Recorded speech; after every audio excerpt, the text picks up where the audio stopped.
चलिए मित्रों, शुरू करते हैं हम अपना आज का करंट अफेयर। देखते हैं हमारी आज की जितनी भी महत्वपूर्ण खबरें हैं सभी पे विस्तार से चर्चा और विश्लेषण करते हैं। हमारी पहली न्यूज़ है, कर्नाटक सरकार ने प्लेटफॉर्म आधारित गिग वर्कर्स अध्यादेश 2025 जारी किया।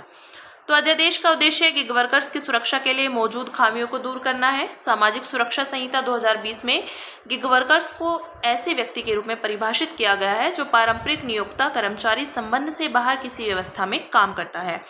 उन्हें मोटे तौर पर प्लेटफॉर्म और गैर प्लेटफॉर्म आधारित वर्कर्स में वर्गीकृत किया गया है। नीति आयोग के अनुसार भारत में गिग वर्कर्स और प्लेटफॉर्म वर्कर्स की संख्या 2020-21 में 7.7 मिलियन थी। इसके 2029 से 30 तक बढ़कर 23.5 मिलियन होने की उम्मीद है। अध्यादेश की मुख्य विशेषताएं, तो कल्याण बोर्ड, राज्य स्तर पर कल्याण बोर्ड की स्थापना की जाएगी। कल्याण शुल्क जोमेटो, ओला, स्विगी, अमेजोन जैसे एग्रीगेटर प्लेटफॉर्म गिग वर्कर्स के साथ किए गए प्रत्येक लेन देन पर 1 से 5% तक कल्याण शुल्क का भुगतान करेंगे। कल्याण शुल्क कल्याण कोष में जमा किया जाएगा, जिससे वर्कर्स का योगदान और सरकारी अनुदान भी शामिल होगा। अन्य विशेषताएं, यह वर्कर्स की अनुचित बर्खास्तगी के खिलाफ सुरक्षा प्रदान करता है। साथ ही सभी प्लेटफॉर्म्स पर वैध विशिष्ट आईडी तथा प्लेटफॉर्म्स द्वारा तैनात स्वचालित निगरानी और निर्णय लेने वाली प्रणालियों के संबंध में अधिक पारदर्शिता सुनिश्चित करता है। गिग वर्कर्स की समक्ष चुनौतियां, तो सामाजिक सुरक्षा का अभाव, एल्गोरिथम प्रबंधन, नौकरी की अनिश्चितता प्रकृति, सामाजिक सुरक्षा का अभाव आदि। देखते हैं भारत में गिग वर्कर्स के लिए की गई अन्य पहले। तो राजस्थान में राजस्थान प्लेटफॉर्म आधारित गिग वर्कर्स अधिनियम 2023 पारित किया गया। झारखंड ने 2024 में प्लेटफॉर्म आधारित गिग वर्कर्स के कल्याण के लिए एक मसौदा विधेयक प्रस्तुत किया था। असंगठित क्षेत्र में कार्यरत कामगारों का डेटाबेस तैयार करने के उद्देश्य से भारत सरकार ने ई श्रम पोर्टल लॉन्च किया है, ताकि उन्हें सामाजिक सुरक्षा लाभ मिल सके। इनमें गिग वर्कर्स भी शामिल हैं। नेक्स्ट है, प्रधानमंत्री ने पश्चिम बंगाल के अलीपुरद्वार और कूच बिहार में सिटी गैस वितरण परियोजना की आधारशिला रखी। तो इससे गैस आधारित अर्थव्यवस्था को बढ़ावा मिलेगा, पर्यावरण प्रदूषण कम होगा, लागत प्रभावी ईंधन उपलब्ध होगा और समग्र आर्थिक विकास सुनिश्चित होगा। इससे एक राष्ट्र एक गैस ग्रिड के विजन को साकार करने में भी मदद मिलेगी। साथ ही 2030 तक भारत की प्राथमिक ऊर्जा बास्केट में प्राकृतिक गैस की हिस्सेदारी 15% तक बढ़ जाएगी। सीजीडी नेटवर्क, तो सी कनेक्शन सीएनजी स्टेशनों और पाइपलाइन अवसंरचनाओं के माध्यम से पाइप नेचुरल गैस एवं संपीड़ित प्राकृतिक गैस की आपूर्ति के लिए भूमिगत प्राकृतिक गैस पाइपलाइनों की एक परस्पर जुड़ी प्रणाली है। सीएनजी का उपयोग ऑटो ईंधन के रूप में किया जाता है, जबकि पीएनजी का उपयोग घरेलू, वाणिज्यिक और औद्योगिक क्षेत्रों में किया जाता है। प्राकृतिक गैस ऊर्जा का एक जीवाश्म ईंधन आधारित स्रोत है। यह मुख्य रूप से मीथेन से बना एक गंधहीन व गैसीय हाइड्रोकार्बन मिश्रण है। पेट्रोलियम और प्राकृतिक गैस विनियामक बोर्ड की भूमिका, तो यह अधिनियम किसी निर्दिष्ट भौगोलिक क्षेत्र में सीजीडी नेटवर्क विकसित करने के लिए संस्थाओं को प्राधिकार प्रदान करता है। पीएनजीआरबी का गठन, तो पीएनजीआरबी अधिनियम 2006 के तहत किया गया था, ताकि पेट्रोलियम उत्पादों और प्राकृतिक गैस से संबंधित गतिविधियों में लगे लोगों के हितों की सुरक्षा की जा सके। प्रमुख उपलब्धियां देखते हैं इसकी। तो सीजीडी नेटवर्क पीएनजीआरबी ने पूरे देश को कवर करते हुए 307 भौगोलिक क्षेत्रों में सीजीडी नेटवर्क विकास को अधिकृत किया है। वर्तमान में इसका विस्तार 550 जिलों तक हो गया है। 2014 में कुल 66 जिलों तक विस्तार हुआ था। सीजीडी नेटवर्क को बढ़ावा देने के लिए उठाए गए कदम, तो ऊर्जा गंगा परियोजना, इसके तहत गैस पाइपलाइन को पूर्वी भारत के राज्यों से जोड़ने का काम हो रहा है। अन्य है सीजीडी क्षेत्र को घरेलू प्राकृतिक गैस आवंटित करना, सीजीडी परियोजनाओं को सार्वजनिक उपयोगिता का दर्जा प्रदान करना, रक्षा और सार्वजनिक क्षेत्र के उपक्रमों के आवासीय क्षेत्रों में पीएनजी के उपयोगों के लिए दिशा निर्देश जारी करना आदि। देखते हैं मौजूदा चुनौतियां कौन सी हैं इसमें। तो परियोजना लागत, पाइपलाइन अवसंरचना की लागत परियोजना लागत की लगभग 50% है। संकेंद्रित उपभोग, तो दिल्ली, गुजरात, महाराष्ट्र जैसे कुछ राज्यों, केंद्र शासित प्रदेशों तक। एकाधिकारवादी प्रवृत्तियां, तो सीजीडी लाइसेंसधारियों को विशेष भौगोलिक क्षेत्र आवंटित कर दिए जाते हैं, जिससे प्रतिस्पर्धा समाप्त हो जाती है। अब बात करेंगे अगली न्यूज़ की, जो है भारतीय अंतरिक्ष स्थितिजन्य आकलन रिपोर्ट 2024 जारी की गई। तो यह रिपोर्ट इसरो की अंतरिक्ष स्थितिजन्य जागरूकता गतिविधियों के अंतर्गत इसरो सुरक्षित एवं दीर्घकालीन अंतरिक्ष प्रचालन प्रबंधन प्रणाली द्वारा प्रतिवर्ष संकलित की जाती है।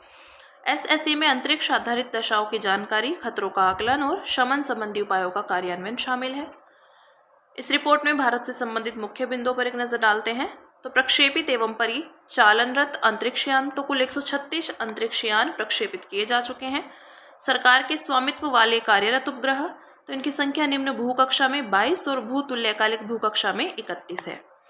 कार्यरत डीप स्पेस मिशंस तो चंद्रयान 2 ऑर्बिटर और सूर्य पृथ्वी से संबंधित लैग्रेंज बिंदु पर स्थापित Aditya L1। Collision avoidance manoeuvres तो इसरो ने 2024 में 10 कोलिजन अवॉइडेंस मैन्यूवर्स का निष्पादन किया था। वायुमंडल में पुनः प्रवेश तो 2024 में कार्टोसैट 2 और सहित 9 भारतीय उपग्रहों ने वायुमंडल में पुनः प्रवेश किया था। अंतरिक्ष यान को डीकमीशन करना तो स्कैटसैट 1 और INS-2B और EOS-7 के साथ मिशन समाप्त होने के बाद डीऑर्बिट किया गया था। यह प्रक्रिया संबंधित अंतरिक्ष मिशन के बाद की नियमित कार्यवाही का हिस्सा होती है। PSLV ऑर्बिटल एक्सपेरिमेंटल मॉड्यूल तो यह प्रौद्योगिकी का प्रदर्शन करने वाला मिशन है। इसमें POEM-3 और POEM-4 के अपर स्टेज को 350 किलोमीटर की ऊंचाई पर डीऑर्बिट कर दिया गया था। अंतरिक्ष क्षेत्रक में अग्रणी तो भारत वर्तमान में बाह्य अंतरिक्ष गतिविधियों की दीर्घकालिक स्थिरता पर संयुक्त राष्ट्र कार्य समूह का अध्यक्ष है। इसरो ने 2023-24 के लिए inter agency debris coordination committee की अध्यक्षता की थी और 42वीं वार्षिक IADC बैठक की मेजबानी की है, जहां इसने निम्नलिखित में योगदान दिया है, जो है IADC अंतरिक्ष मलबा शमन दिशा निर्देशों में संशोधन, और नेक्स्ट है डेब्रिस की स्पेस मिशन की घोषणा, और इसे 2030 तक सभी भारतीय अंतरिक्ष अभिकर्ताओं द्वारा प्राप्त किया जाएगा, चाहे वे सरकारी हों या गैर सरकारी।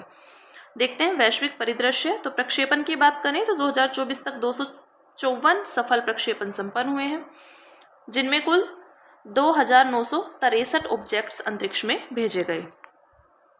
3 प्रमुख ऑन ऑर्बिट ब्रेकअप इवेंट्स तो इनमें सबसे प्रमुख लॉन्ग मार्च रॉकेट चरण का विखंडन था, जिससे लगभग 650 ऑब्जेक्ट्स अंतरिक्ष मलबे की सूची में शामिल हो गए। फिर नेक्स्ट न्यूज़ है हमारी, केंद्र सरकार ने केंद्र प्रायोजित योजनाओं और केंद्रीय क्षेत्रक योजनाओं के मूल्यांकन एवं अनुमोदन की प्रक्रिया शुरू की। तो केंद्र प्रायोजित योजनाओं और केंद्रीय क्षेत्रक योजनाओं के मूल्यांकन एवं अनुमोदन की यह प्रक्रिया अगले 5 वर्षों के लिए इन्हें जारी रखने हेतु शुरू की गई है। उपयुक्त योजनाओं की नई पंचवर्षीय अवधि 1 अप्रैल 2026 से शुरू होगी। यह अवधि 16वें वित्त आयोग की सिफारिशों के लागू होने के कार्यकाल के अनुरूप होगी। वर्तमान में 54 केंद्र प्रायोजित योजनाएं और 260 केंद्रीय क्षेत्रक योजनाएं हैं, जिन्हें आगे जारी रखने के लिए 31 मार्च 2026 तक अनुमोदित करना होगा। अनुमोदन से पहले इन योजनाओं का पुनः मूल्यांकन किए जाने की संभावना है। मूल्यांकन और अनुमोदन से संबंधित मुख्य बिंदु तो 2016 के केंद्रीय बजट में योजनाओं का मूल्यांकन और अनुमोदन अनिवार्य किया गया था। नए प्रावधान के तहत प्रत्येक योजना की समाप्ति की तिथि निर्धारित होनी चाहिए। साथ ही योजनाओं को आगे जारी रखने की मंजूरी देने से पहले आउटकम आधारित समीक्षा होनी चाहिए। मूल्यांकन करने वाली संस्थाएं कौन सी हैं? तो केंद्र प्रायोजित योजनाओं का मूल्यांकन नीति आयोग के अंतर्गत विकास निगरानी एवं मूल्यांकन संगठन द्वारा किया जाता है।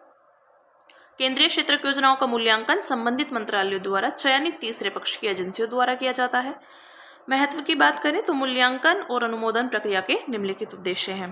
तो अनुपयोगी और अप्रभावी प्रावधानों का उपयोग को हटाना, समान उद्देश्य वाली योजनाओं का विलय करना, ऐसी योजनाओं को समाप्त करना जिनकी उपयोगिता समाप्त हो चुकी हो, तथा सीमित लोक संसाधनों का सर्वोत्तम उपयोग सुनिश्चित करना। ठीक है, थोड़ा केंद्र प्रायोजित योजनाओं के विषय में देखते हैं। तो ये योजनाएं केंद्र और राज्य सरकारों द्वारा संयुक्त रूप से वित्त पोषित होती हैं। इन्हें राज्य सरकारों के माध्यम से लागू किया जाता है। ये योजनाएं उन क्षेत्रकों से संबंधित होती हैं जो राज्य सूची और समवर्ती सूची में आते हैं। इन्हें 3 श्रेणियों में वर्गीकृत किया गया है: कोर ऑफ द कोर योजना और कोर योजना और वैकल्पिक योजनाएं। केंद्रीय क्षेत्रक की योजना के बारे में बात करें तो ये योजनाएं 100% केंद्र सरकार द्वारा वित्त पोषित होती हैं। इन्हें सीधे केंद्रीय मंत्रालयों, विभागों या उनकी एजेंसियों द्वारा लागू किया जाता है। आमतौर पर ये योजनाएं संघ सूची में आने वाले क्षेत्रकों से संबंधित होती हैं। ये बात की हमने केंद्र प्रायोजित योजना की और केंद्रीय क्षेत्रक योजनाओं की। अब बात करेंगे अगली न्यूज़ की, जो है दक्षिण एशिया की सबसे बड़ी बैटरी ऊर्जा भंडारण प्रणाली का दिल्ली में उद्घाटन किया गया। तो इसकी क्षमता 20 मेगावाट है। इसे BRPL BSES राजधानी पावर लिमिटेड सब स्टेशन पर स्थापित किया गया है। यह भारत की पहली व्यावसायिक रूप से स्वीकृत उपयोगिता स्तरीय ऊर्जा भंडारण प्रणाली भी है। यह उन्नत लिथियम आयरन फॉस्फेट तकनीक का लाभ उठाती है, जो बेहतर सुरक्षा, तापीय स्थिरता और स्थायित्व के लिए जानी जाती है। लिथियम आयरन फॉस्फेट बैटरियों में कैथोड लिथियम मेटल ऑक्साइड की बजाय लिथियम मेटल फॉस्फेट से बना होता है। देखते हैं BESS के विषय में। तो यह एक इलेक्ट्रोकेमिकल ऊर्जा भंडारण प्रणाली है। नवीकरणीय ऊर्जा स्रोतों से प्राप्त विद्युत ऊर्जा को रासायनिक ऊर्जा के रूप में संग्रहित करती है तथा अत्यधिक जरूरत पड़ने पर इसका उपयोग किया जाता है।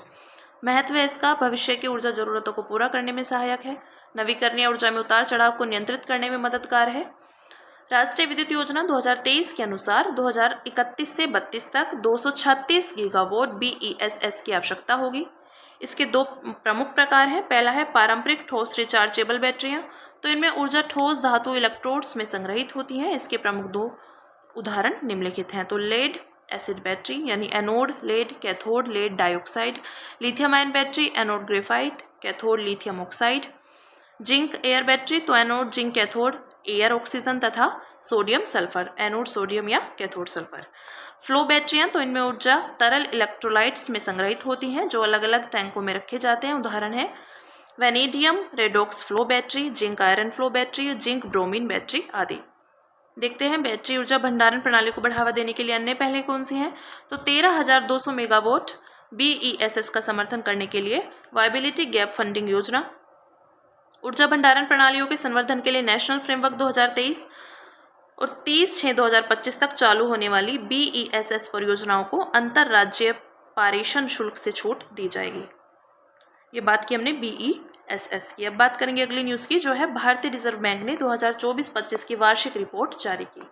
तो इस रिपोर्ट में वित्त वर्ष 2024-25 के दौरान RBI के कामकाज के साथ साथ अर्थव्यवस्था की स्थिति के बारे में भी जानकारी दी गई। देखते हैं रिपोर्ट के मुख्य बिंदु। तो RBI की परिसंपत्ति में वृद्धि, यह सोने, घरेलू निवेश और विदेशी निवेश में बढ़ोतरी के कारण हुई है। वित्त वर्ष के दौरान आय में 22.77% तथा व्यय में 7.76% की वृद्धि हुई है। उच्चतर बचत, तो वित्त वर्ष 24 में निवल घरेलू बचत सकल राष्ट्रीय प्रयोज्य आय के 5.1% तक बढ़ गई है। राष्ट्रीय प्रयोज्य आय तो बाजार मूल्यों पर निवल राष्ट्रीय उत्पाद प्लस शेष विश्व से अन्य चालू अंतरण। केंद्रीय बैंक डिजिटल मुद्रा या ई-रुपया, तो मार्च 2025 के अंत तक बाजार में इनका संचरण बढ़कर 1016 करोड़ रुपए हो गया है। RBI अब सीमा पर भुगतान में प्रायोगिक तौर पर CBDC का इस्तेमाल करने पर विचार कर रहा है। केंद्रीय बैंक डिजिटल मुद्रा या ई-रुपया, तो मार्च 2025 के अंत तक बाजार में इनका संचरण बढ़कर 1016 करोड़ रुपए हो गया है। RBI अब सीमा पार भुगतान में प्रायोगिक तौर पर CBDC का इस्तेमाल करने पर विचार कर रहा है। खुदरा और थोक के लिए भी CBDC का प्रायोगिक तौर पर विस्तार किया जाएगा। CBDC भारतीय रिजर्व बैंक द्वारा जारी भारत की भौतिक मुद्रा का डिजिटल रूप है। न्यूनतम ऋण अनुपात, तो भारत का बाह्य ऋण GDP अनुपात दिसंबर 2024 में 19.1% रहा, जो उभरते बाजारों में सबसे कम है। सबसे तेजी से बढ़ती अर्थव्यवस्था, तो RBI ने 2025-26 के लिए वास्तविक GDP वृद्धि 6.5% रहने का अनुमान लगाया है। हेडलाइन मुद्रास्फीति, तो अनुमान है कि इसमें कमी आएगी और यह 2025-26 में धीरे धीरे RBI द्वारा निर्धारित लक्ष्य के करीब पहुंच जाएगी। करेंसी डिपॉजिट अनुपात, तो डिजिटल लेन देन में वृद्धि के कारण यह मार्च 2025 तक घटकर 15.4% हो गया है। फिर नेक्स्ट न्यूज़ है हमारी अन्य सुर्खियां। तो अन्य सुर्खियों में हमारी जो पहली न्यूज़ है वो है PM सूर्यघर मुफ्त बिजली योजना। तो प्रधानमंत्री सूर्यघर मुफ्त बिजली योजना के कार्यान्वयन के साथ दीव भारत का पहला जिला बन गया है जो अपनी संपूर्ण बिजली मांग को सौर ऊर्जा से पूर्ण कर रहा है। तो योजना का प्रकार है केंद्रीय क्षेत्रक योजना है, नवीन और नवीकरणीय ऊर्जा मंत्रालय है। योजना की विशेषताएं हैं, घरों की छतों पर सोलर पैनल लगाने के लिए सब्सिडी दी जाएगी। यह सब्सिडी सोलर पैनल की लागत का 40% तक कवर करेगी। इसमें देश भर में 1 करोड़ घरों को लाभ होने की उम्मीद है। योजना के तहत नए कौशल और कौशल उन्नयन के माध्यम से 3 लाख से अधिक कुशल कार्यबल तैयार किया जाएगा। बात करेंगे ऑपरेशन चक्र 5 की। तो हाल ही में CBI यानी केंद्रीय जांच ब्यूरो ने ऑपरेशन चक्र 5 के तहत एक अंतर्राष्ट्रीय साइबर अपराध सिंडिकेट के कथित सदस्यों को गिरफ्तार किया है। इसका उद्देश्य अंतर्राष्ट्रीय संगठित साइबर अपराध डिजिटल अरेस्ट पर अंकुश लगाना है। डिजिटल अरेस्ट क्या है? तो यह एक ऑनलाइन ठगी है जिसमें अपराधी खुद को पुलिस या सरकारी अधिकारी बताकर डर और धमकी के जरिए लोगों से पैसे वसूलते हैं। वे लोगों को गिरफ्तारी, बैंक खाता फ्रीज होने, पासपोर्ट रद्द होने जैसी धमकियां देते हैं। साइबर अपराध पर अंकुश लगाने के अन्य उपाय, तो भारतीय साइबर अपराध समन्वय केंद्र I4C, साइबर सुरक्षित भारत, साइबर स्वच्छता केंद्र, भारतीय कंप्यूटर आपातकालीन प्रतिक्रिया दल आदि। फिर नेक्स्ट है नोमैडिक एलिफेंट युद्धाभ्यास। तो भारत मंगोलिया के मध्य संयुक्त युद्धाभ्यास नोमैडिक एलिफेंट का 17वां संस्करण मंगोलिया के उलान बटोर में आयोजित किया जाएगा। यह भारत और मंगोलिया में प्रतिवर्ष तथा वैकल्पिक रूप से आयोजित किया जाता है। इसका पिछला संस्करण 2024 उमरोई मेघालय में आयोजित किया गया था। इसका उद्देश्य है संयुक्त राष्ट्र के अधिदेश के तहत अर्ध शहरी पहाड़ी इलाकों में अर्ध पारंपरिक अभियानों के तहत संयुक्त टास्क फोर्स को नियोजित करके दोनों सेनाओं के बीच इंटरऑपरेबिलिटी क्षमता को बढ़ाना। ठीक है, बात की हमने नोमैडिक एलिफेंट युद्धाभ्यास की। अब बात करेंगे बायोस्टिमुलेंट्स के विषय में। तो केंद्र सरकार ने विनिर्माण को बढ़ावा देने के लिए 34 बायोस्टिमुलेंट्स की अधिसूचना जारी की। देखते हैं इसके विषय में। तो बायोस्टिमुलेंट्स प्राकृतिक या जैविक स्रोतों से प्राप्त ऐसे पदार्थ होते हैं जो पौधों, फसलों की वृद्धि, पोषक तत्वों के अवशोषण और आघातों को सहने की क्षमता को बढ़ाते हैं। उदाहरण जैसे समुद्री शैवाल जैसे sargassum ulva, humic acid, fulvic acid आदि। इनका पंजीकरण फर्टिलाइजर कंट्रोल ऑर्डर 1985 के तहत किया जाता है।